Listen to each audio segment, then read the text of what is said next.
हर हर महादेव मित्रों। तो फाइनली हम पहुंच गए हैं भड़केश्वर महादेव मंदिर। और भाई साहब यहाँ धूप इतनी तेज़ थी ना कि लग रहा था सूरज देव पर्सनली हमसे मिलने आए हैं। इसलिए मैं, साहिल भाई, हर्ष भाई, अभिषेक भाई ने डिसाइड किया कि हम थोड़ा सा रेस्ट करेंगे और हम वहीं पर बैठ गए। थोड़े से ही रेस्ट के बाद जैसे ही शाम होने लगी मंदिर का वाइब भी चेंज हो गया। हल्का सा ठंडा मौसम, मंदिर की घंटी की आवाज़ एक अलग ही शांति दे रही थी। और फिर हमने सोचा कि क्यों ना मंदिर के दर्शन के लिए चला जाए। तो दर्शन से पहले आइए हम इस मंदिर की कुछ महत्व चीज़ों के बारे में आपको बताते हैं। द्वारका में अरब सागर के तट पर स्थित भड़केश्वर महादेव मंदिर 5000 साल से भी अधिक पुराना एक प्राचीन और स्वयंभू शिवलिंग स्थल है जो चक्र तीर्थ समुद्र तट पर स्थित है। यह मंदिर भगवान शिव को समर्पित। और इस मंदिर की सबसे अनोखी बात यह है कि हर साल जून जुलाई के आसपास समुद्र का जल स्तर बढ़ने पर यह मंदिर आंशिक रूप से डूब जाता है, जिसे समुद्र द्वारा महादेव का अभिषेक माना जाता है। कहा जाता है कि इस पवित्र स्थान पर जहाँ गोमती, गंगा और अरब सागर का संगम होता है, जगत गुरु आदि शंकराचार्य ने इस मंदिर का निर्माण किया था।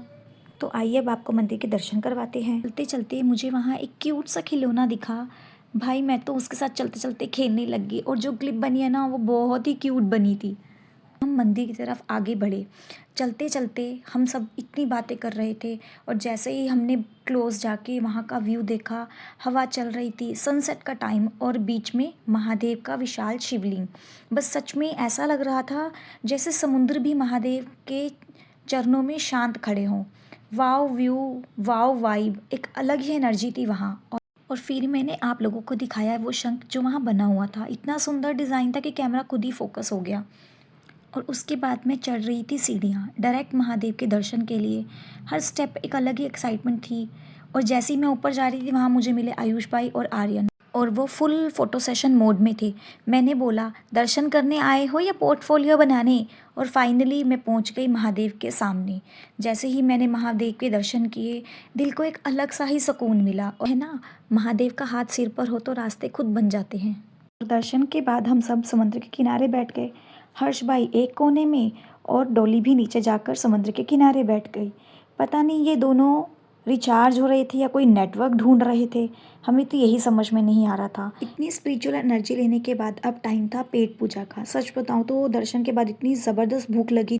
और पेट पूजा के बाद एंट्री होती है हमारे नॉलेज मास्टर की। अभिषेक भाई ने स्टार्ट किया एक इंटरेस्टिंग सा टॉपिक और हम सब चुपचाप उनके टॉपिक को सुन रहे थे। पता नहीं वो कुछ इंटरेस्टिंग सा क्या बता रहे थे। ऐसे लग रहा था खाना ख़त्म लेकिन बातें शुरू। और ऐसे ही हंसी मजाक के साथ वो शाम और भी यादगार बन गई। बस उसके बाद अभिषेक भाई के अंदर का कंटेंट क्रिएटर जाग गया। उन्होंने बनाई एक रील, वो भी आप लोग भी देखो। सोलो ट्रैवलर्स, आपको सैल्यूट है, आप सोलो ट्रैवल्स कर लेते हो। मेरे साथ तो देखो ऐसे नमूने जाते हैं। खाने पे ध्यान ही है बस। देखो देखो। और फिर हम द्वारकाधीश मंदिर दोबारा वापस आए। और जैसे ही हम उस रोड पर चल रहे थे, भाई क्या ही सुंदर रास्ता था। एक तरफ सीधा जाता हुआ पवित्र रास्ता और उसके बिल्कुल साथ साथ चल रही थी गोमती नदी। हल्का सा पानी का फ्लो, उसके ऊपर खुला आसमान और दूर से दिखते मंदिर का शिखर। और फिर रास्ते में चलते हुए अभिषेक भाई जी का जीनियस माइंड चला। साहिल भाई के बर्थडे की रील बनाते हैं, लेकिन सिंपल बर्थडे बोलना तो नॉर्मल लोगों का काम है। हम ऐसे बोल रहे थे जैसे माता रानी का जयकारा लगा रहे हो। और आसपास के लोग हमें देखकर रुकने लगे। अब मंदिर दूर नहीं था, अब वो बिल्कुल हमारे सामने था। मेरा कैमरा ऊपर की तरफ उठ गया और नज़दीक से मंदिर के शिखर दिखाया। भाई सच बोलूं, नज़दीक से देखने का फील ही अलग अलग था। जो मंदिर थोड़ी देर पहले दूर से छोटा सा दिख रहा था, अब वो अपनी पूरी भव्यता के सामने खड़ा था। और फिर वो पल आ ही गया जब हम मंदिर के गेट पर खड़े थे, जहाँ से हमने दर्शन के लिए एंट्री लेनी थी। भक्तों की भीड़, मंदिर की घंटी की आवाज़ और हवा में एक ही पवित्र सा वाइब्रेशन। मैंने हमेशा सुना था अगर सच्चे मन से मानो तो प्रभु ज़रूर सुनते हैं, पर उस दिन मैंने इस बात को सिर्फ सुना ही नहीं, महसूस किया। उस दिन जो मांगा, जो दिल में था, ऐसा लगा जैसे द्वारकाधीश ने खुद ही सुन लिया हो। संध्या आरती में फिर हुए श्रृंगार दर्शन, उनका स्वरूप, उनके वस्त्र, उनके मुख पर वो कोमल सी मुस्कान। मैं तो वो सब रूप अपनी आँखों में ही बसाकर वापस आई हूँ। तो आप लोग भी ज़रूर दर्शन कीजिए। और जैसे ही हम दर्शन करके मोक्ष द्वार से वापस आए तो इतने भक्तों की भीड़ देख के हम हैरान रह गए। और जिस द्वार से हम गए थे वो था स्वर्ग द्वार। और मैंने आपको पहले भी बताया था ना कि शाम के टाइम गोमती नदी के व्यू कुछ अलग ही होता है। तो लो आप भी देख लो कितना सुंदर लग रहा है। हल्का सा सनसेट का ऑरेंज कलर, पानी पे पड़ती हुई रोशनी और हवा में एक अलग ही शांति। दिन भर का रश, मस्ती, रील, हंसना सब एक तरफ और यहाँ शाम का सुकून एक तरफ। और फिर हुई साहिल भाई की तरफ से बर्थडे पार्टी डिनर। और भाई डिनर साहिल भी भाई की पौड़ी, गुजराती पौड़ी, साहिल भाई के बर्थडे की पार्टी, गुजराती पौड़ी एक काठियावाड़ी भोजन, जैसा कि आप देख सकते हैं। यार कितनी कड़ी भाई, भूखा इंसान। ये भूखा इंसान है और ये अनलिमिटेड थाली चल रही है हमारी।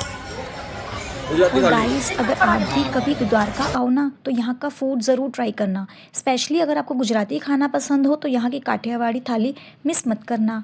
टेस्ट भी ऑथेंटिक और फील भी पूरी देसी। और अब ज़रा मार्केट का सीन देखो। दिन में जो मार्केट ऑलमोस्ट शांत थी, रात होते ही वो फुल ऑन रश मोड में आ गई थी। हर तरफ लाइट्स, दुकानों पे भीड़, लोग शॉपिंग करते हुए, बच्चे मस्ती करते हुए। सच में द्वारका रात के टाइम अलग ही वाइब देती है। दिन में भक्ति का सुकून और रात में मार्केट की एनर्जी। और आपको बता दूं जहाँ से हमने खाना खाया था वो था माधव रेस्टोरेंट, जो कि द्वारका मंदिर से बाहर निकलते ही कुछ 500 मीटर की दूरी पे ही होगा। और वापस आते हुए जैसे ही हमने मंदिर के शिखर को देखा तो ऐसा लगा रोशनियों ने जब मंदिर को सजाया, हर कोने ने जैसे कोई गीत गाया। शिखर पे लहरा था ध्वज जब चमका, दिल का हर कोना रोशनी से दमका। और द्वारकाधीश जी का आशीर्वाद लेकर हम निकल पड़े स्टेशन की तरफ। और हम पहुंच गए द्वारका रेलवे स्टेशन, जहां से हमने वापसी के लिए ट्रेन लेनी थी। सच कहूँ हर ट्रिप का एक एंड होता है, पर जो यादें मिलती हैं ना वो कभी एंड नहीं होती। तभी याद आया 26 जनवरी शुरू हो चुकी थी और वहाँ तिरंगा लहराता हुआ दिख गया और दिल से एक ही बात निकली, जय द्वारकाधीश, जय हिंद। आपको मेरा ये सफ़र पसंद आया हो तो लाइक ज़रूर करना, अपना फेवरेट मोमेंट कमेंट में बताना और चैनल को सब्सक्राइब ज़रूर करना, क्योंकि मिलते रहेंगे ऐसे ही नए सफ़र के साथ सिर्फ़ और सिर्फ सफ़र विद नेहा में। और जाते जाते बेल आइकन को दबाना मत भूलना।